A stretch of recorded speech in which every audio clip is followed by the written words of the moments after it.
It started as a normal walk. Late in the evening, Peter left the house saying he just needed some air.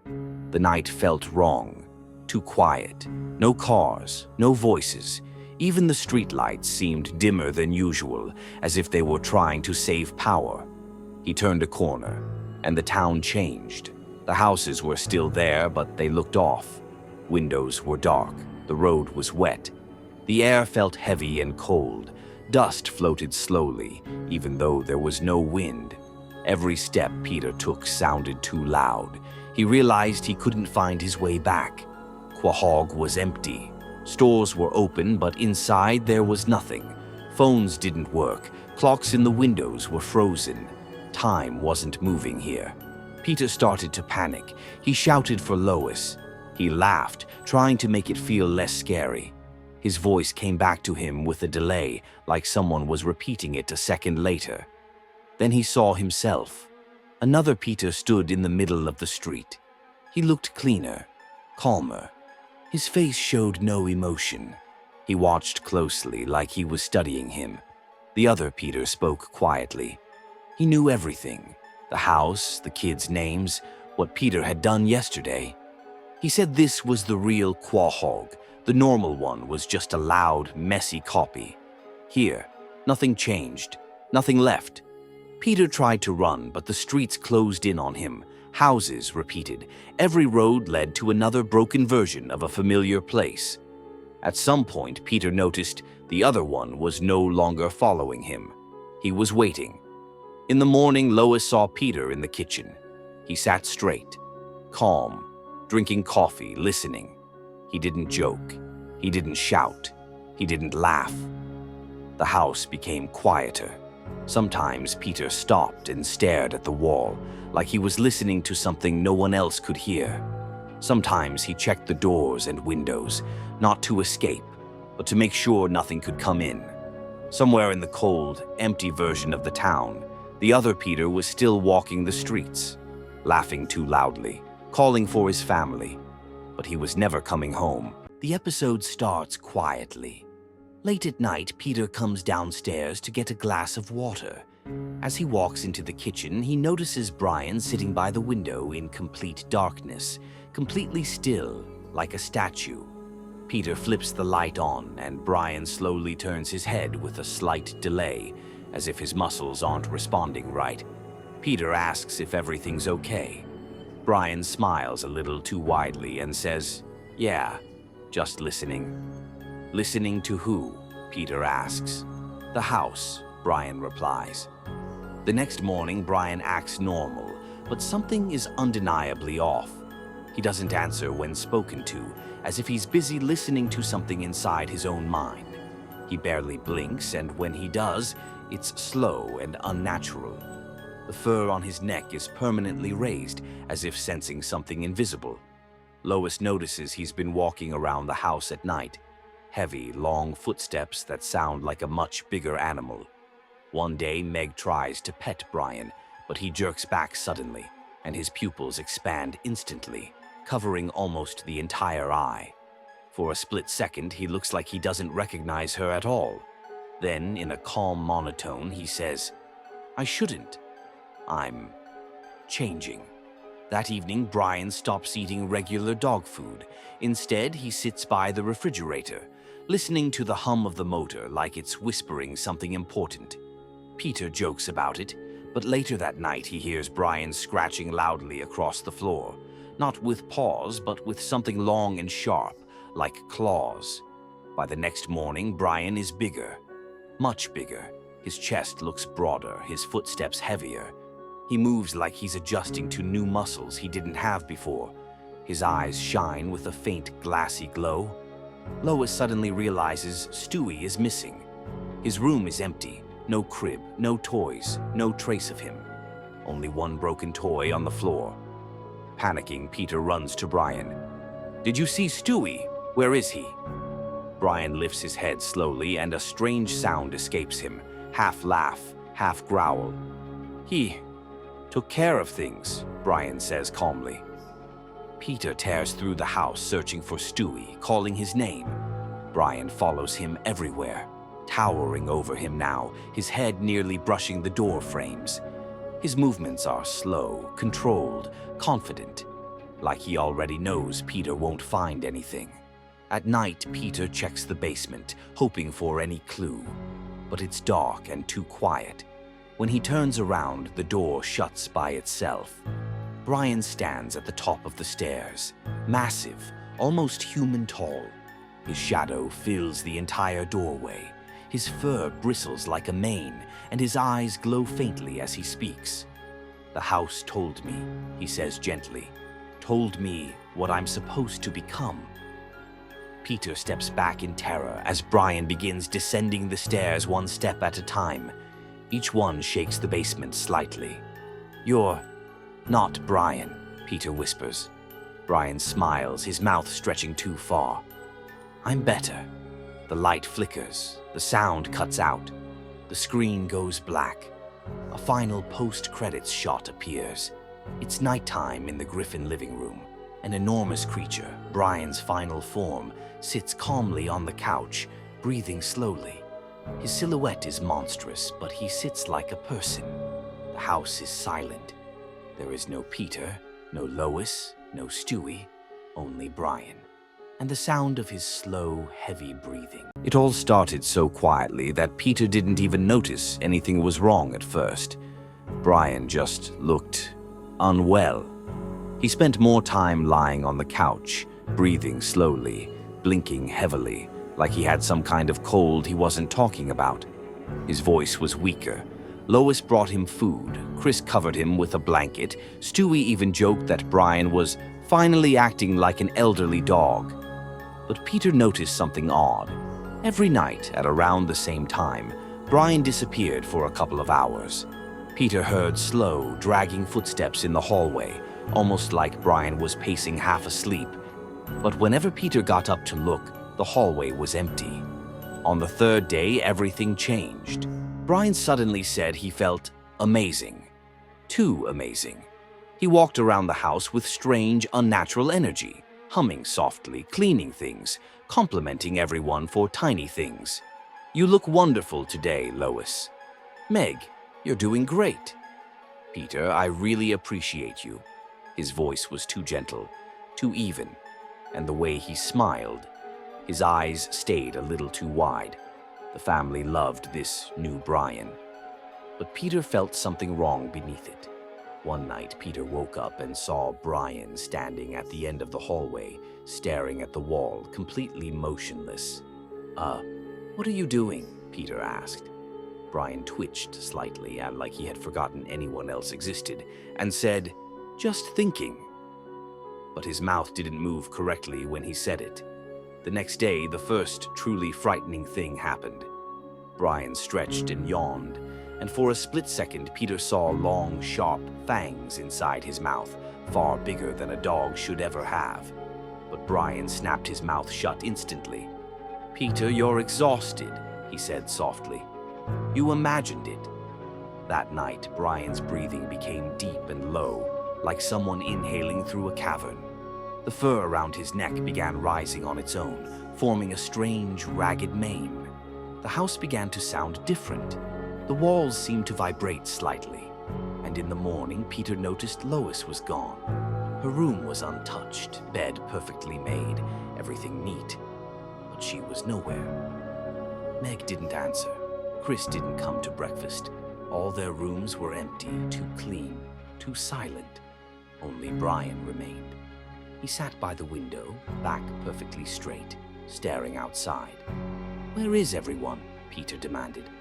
Brian didn't turn around. "They're fine," he said. "I told them to rest." His voice was warm, too warm, which only made it worse. The next evening, Peter returned home after work and felt a wave of cold air hit him as he stepped inside. The house was dark, quiet. Not cartoon quiet, real quiet, heavy and suffocating. "Lois? Kids?" No reply, just slow, heavy breathing coming from the living room. Peter flicked on the light. Brian was standing in the center of the room, standing, not sitting, and he looked wrong.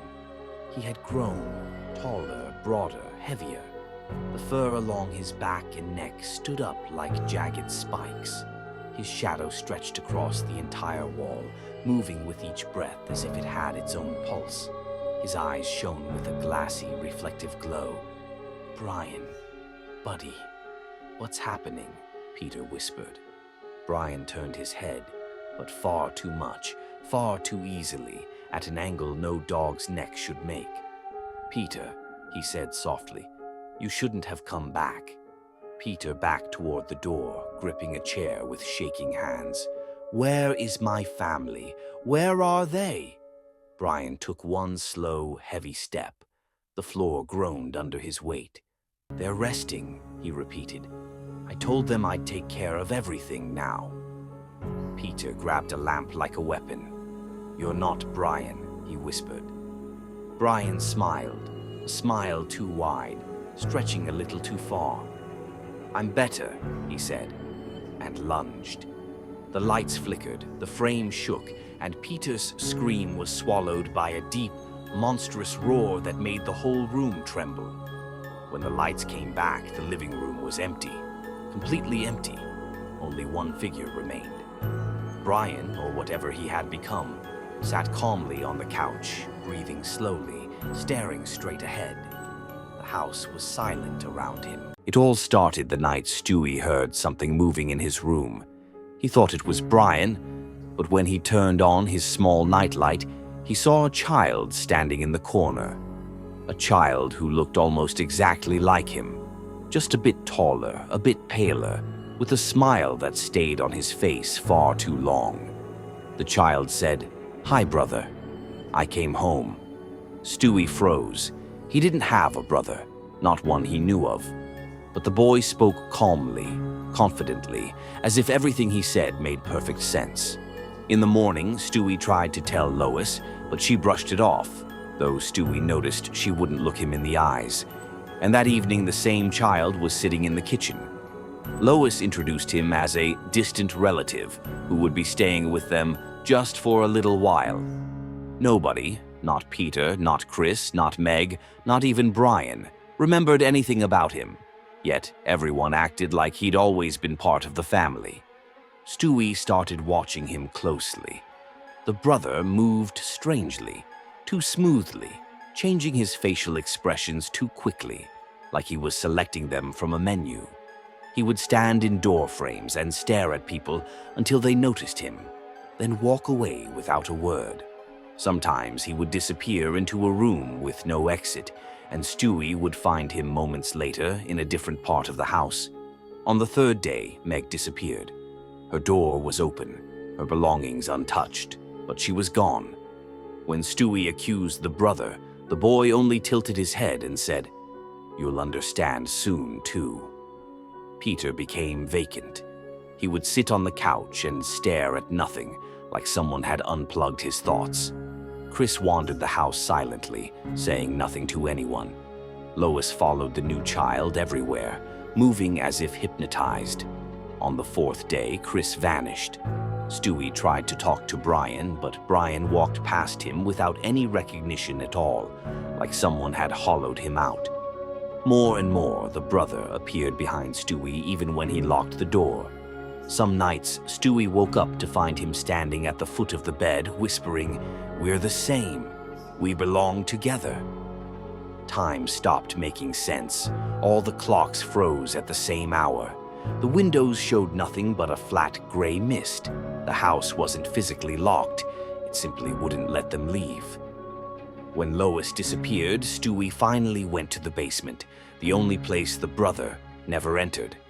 In the far corner, he found Peter, beaten, exhausted, barely conscious. When he saw Stewie, he whispered, "That thing isn't your brother. It's not a child.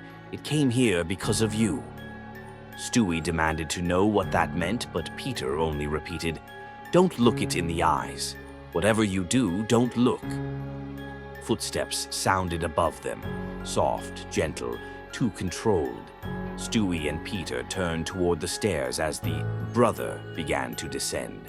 But with each step, his body seemed to grow slightly taller, slightly more stretched. It all started when Brian became just a little quieter than usual. He stopped cracking jokes, barely argued with Stewie, and didn't complain about anything. At first, the family thought he was just tired, but within a couple of days, they noticed Brian's breathing had changed. Deep, slow, almost like something inside him was shifting. Peter joked it was allergies, but Lois was the first to see the muscles on Brian's back twitch, as if something under his fur was growing. That night, Brian paced around the house for hours, and every step he took sounded heavier, like he'd somehow become bigger. When Peter turned on the lights, Brian slipped into the shadows as if trying to hide. And the next morning, everyone noticed he actually was taller. Not by much, but enough to make everyone uncomfortable. On the third day, Meg disappeared. Peter walked through the whole house calling her name, but there was no answer. Brian just sat in the kitchen corner, staring at Peter without blinking, as if he knew more than he wanted to admit. Peter asked, "Brian, did you see where Meg went?" Brian slowly turned his head away. On the fourth day, Chris vanished too. His door was open, his bed messy, and his window lifted just slightly. When Peter approached Brian again, the dog didn't even look up. He just let out a long, deep breath. And in that moment, Peter thought Brian's shoulders looked broader, his claws just a little longer than before. On the fifth day, Lois never came down for breakfast. Peter searched every room in panic, calling her name, checking closets, looking outside. Nothing. The house felt too still, too empty, like something underneath it was breathing. He rushed to Brian, yelling, "Where's Lois? What's happening? Why won't you say anything?" But Brian only lifted his eyes that had grown too dark, too deep, reflecting something feral and enormous. By now, Brian took up almost half the kitchen. His chest rose and fell like a massive beast's, and his neck and shoulders were far too large for a normal dog. That night, Peter woke up to heavy footsteps moving slowly through the hallway. He stepped outside his room and saw a massive shadow passing the living room doorway. The shape was vaguely Brian-like, but far taller, almost reaching the ceiling. Peter wanted to call out, but in that moment he realized he was completely alone. Everyone else was gone, and every time he asked Brian about the missing family members, Brian simply stayed silent. On the final night, Peter gathered his courage and approached the living room. Brian was there, fully transformed now, enormous, broad, monstrous, his body rising and falling with slow, thunderous breaths. He sat in the center of the room, staring into the darkness like he was listening to something only he could hear. Peter stood a few feet away and whispered, "Brian, do you understand what you've done?" Brian slowly turned his head, looking straight at Peter with a gaze that had none of the old Brian left in it. The lights flickered. For a split second, the room was swallowed by darkness, and when the lamps came back on, Peter was gone. The house was silent again. Only Brian remained, massive, motionless, staring into the empty living room. And that's where the episode cut to black. It all started like a completely normal evening in the Griffin house. Peter was sitting on the couch flipping through channels when he noticed the TV kept switching back on its own to some blank gray screen, even though he was sure that channel didn't exist before. He called out to Lois, but she shouted from the kitchen that she was busy, so Peter walked closer to check it out. As he got nearer, he noticed something strange. Way in the back of that gray screen, there seemed to be a figure standing still, and it looked a lot like him, but the way it moved was off, almost like an old video lagging with little glitches. Peter tried to turn the TV off, but the remote stopped responding, and he could have sworn he heard someone quietly saying his name through the speakers. He called the kids, but the whole house suddenly felt empty, even though everyone had definitely been inside just a minute ago. Then the lights started flickering, not fully turning off, just twitching like something was messing with the electricity. From the hallway came slow, dragging footsteps, like someone was walking without lifting their feet properly. Peter stepped out to look and saw Stewie standing perfectly still, staring at him with this tense look on his face, like he was trying really hard not to say something. On the floor next to him was an old toy walkie-talkie he hadn't used in years. Peter asked what was going on, but Stewie quietly told him not to turn around, because whoever was behind him looked like Peter but wasn't Peter, just some strange version. Peter felt a chill run up his back, unsure if Stewie was joking or serious. He slowly turned anyway and saw a figure that definitely looked like him, but its movements were weird. Too sharp, too sudden, like frames were missing every time it shifted. The figure didn't talk, didn't make a sound, just tilted its head a little, almost like it was studying him. The lights flickered hard, and when they came back fully, the strange version of Peter was gone. Peter spun back to Stewie, but Stewie was already backing away, saying the house felt wrong, like something inside it had changed places without anyone noticing. Peter tried to calm him down, but then the TV in the living room switched on by itself again. This time it was showing a live view of an empty room in the house, and the camera was moving on its own, as if someone invisible was walking around holding it. In the corner of the screen, Peter saw a small figure that looked like Stewie, but it moved strangely, like the recording kept jumping forward and backward. The camera zoomed toward the little figure, and it whispered something unclear, almost like it was telling them to leave. The screen went black and the entire house lost power at the same time. Later that evening, neighbors walking by noticed the front door slightly open, no lights on, nobody answering. And yet the TV inside still turned on by itself every now and then, showing empty rooms that should have been completely still, but weren't.